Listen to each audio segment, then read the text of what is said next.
G'day guys and welcome to Team Selection. Once again, we're joined by senior coach Ross Lyon ahead of this week's clash against Adelaide. Ross, this will be a belter, but before we get into that, last weekend, which we saw the game against Collingwood, great last half. Let's see some positives, mate. That was a great last quarter in particular. Yeah, we kicked a number of goals.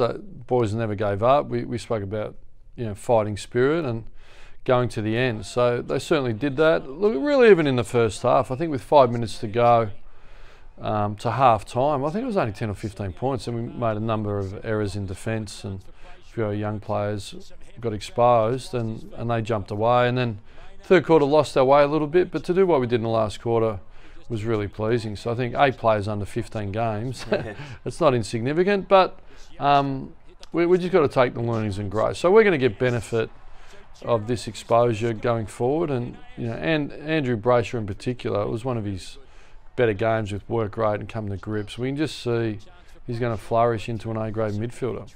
It's one of those interesting things watching at home for me anyway, then the realisation of when the guys were competing so hard in the first quarter that, particularly for the younger guys, that there was so much growth to come because it's sustaining that force all the time and effort. And I was contemplating back when I was playing, that's exactly what it was like. You're just every week trying to come up and do your best every contest.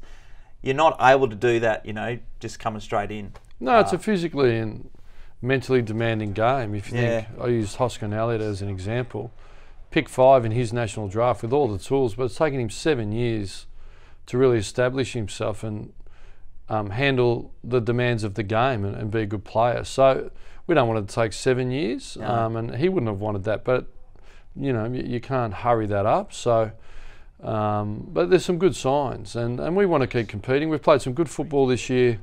We're 3-3, could have been 4-2 against Eagles, who are a dominant team. So there's a bit to like going forward. Another couple of debutants. If we can get some continuity into Michael Aptness and Gyro and Banfield and those guys, we'll continue to grow. So I understand everyone's a little bit frustrated, but that's what we all signed up for, and we'll work our way through it. No, certainly no magic pill, but yeah, I guess from the outside, once again, then you get to see these young guys develop and show a real keen interest in their careers and follow them through to times where they're hardened and they're playing consistent footy and, challenging for top positions in the ladder.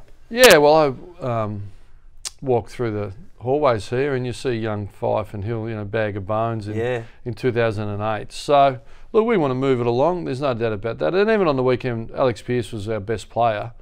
And when he went down, we really did struggle. He was, really helping out in defence. And then Connor Blakely went off a period, Lockie Neal, heavy calf, Cork and Walters. So it just added up that their run and their strength was a bit too much for us. But again, that last quarter was pretty exciting for us. And, we'd like to take that into this week's game against Adelaide.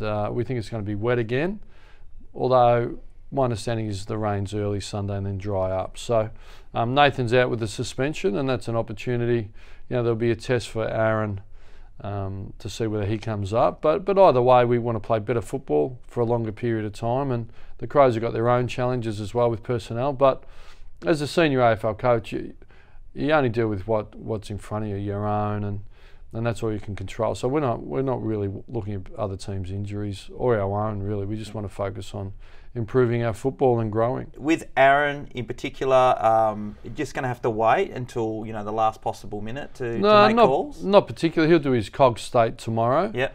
So it was a big concussion. So certainly our responsibility is to look after Aaron. So we'll get all the available information. He's keen to play, but we'll get that COG state done tomorrow, and then we'll see what jumps out of that, what drops out, and then we'll deal with that.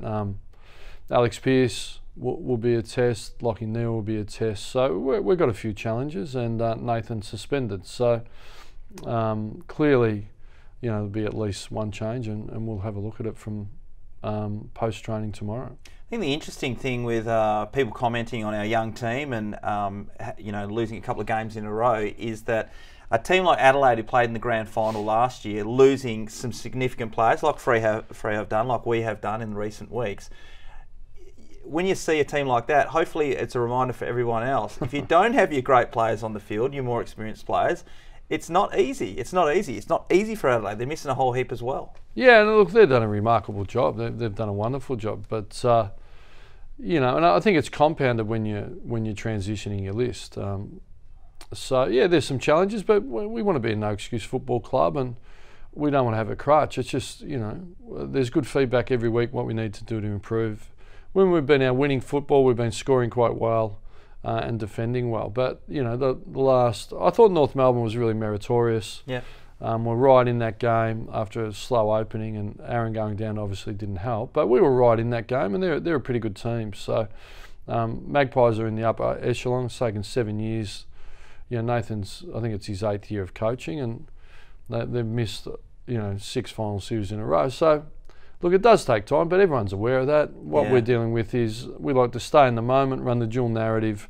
Let's win some games of footy. But really it's about going hard, competing hard and improving your footy.